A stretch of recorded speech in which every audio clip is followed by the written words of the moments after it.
Okay, so we're going to try example number 3 here, where we solve a quadratic equation with irrational roots. So where the answers are irrational numbers. To remind you what a rational number is a number that you can express as a ratio. That's where the letters R-A-T-I-O in rational come from.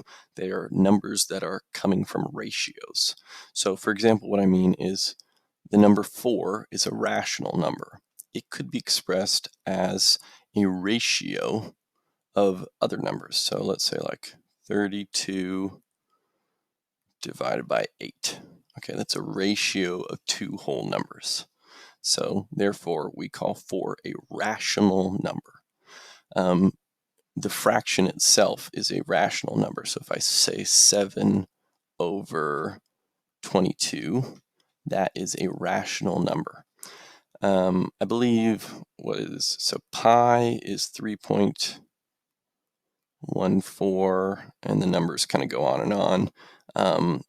A approximate rational number that we can substitute for pi, sometimes people use 22 divided by 7.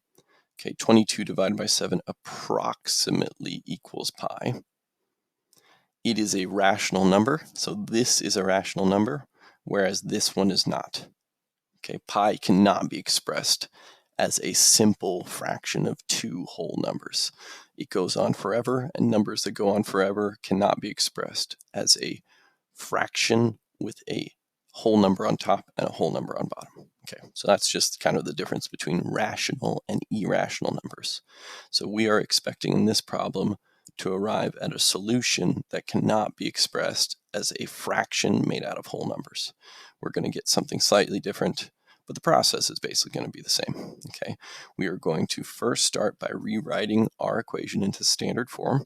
So looking here, we have an equation that, this equation here, let me read the question real quick. So the normal blood pressure of an adult woman, P, in millimeters of mercury, which is just a kind of old-fashioned way of measuring pressure, blood pressure, given her age T in years, can be modeled by the equation P equals 0.01 T squared plus 0.5 T plus 107.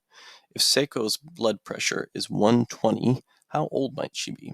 Okay, so we're taking a look at this equation that basically says if I can measure your blood pressure, I can follow this equation, and this equation will tell me roughly how old you probably are.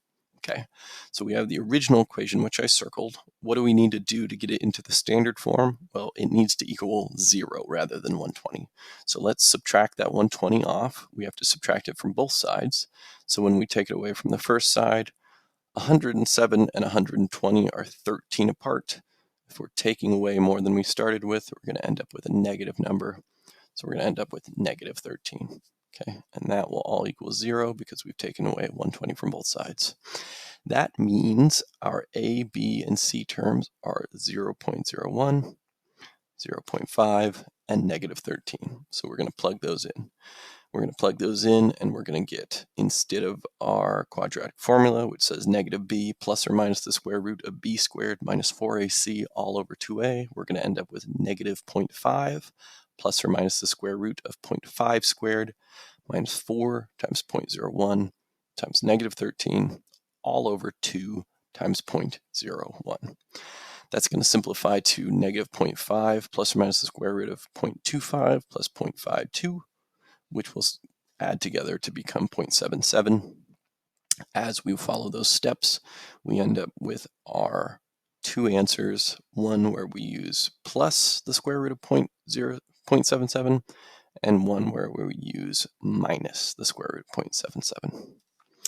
Okay, so we take those, we take them to a calculator, we simplify it, and because we had this square root number, this square root was basically where the irrational part comes from.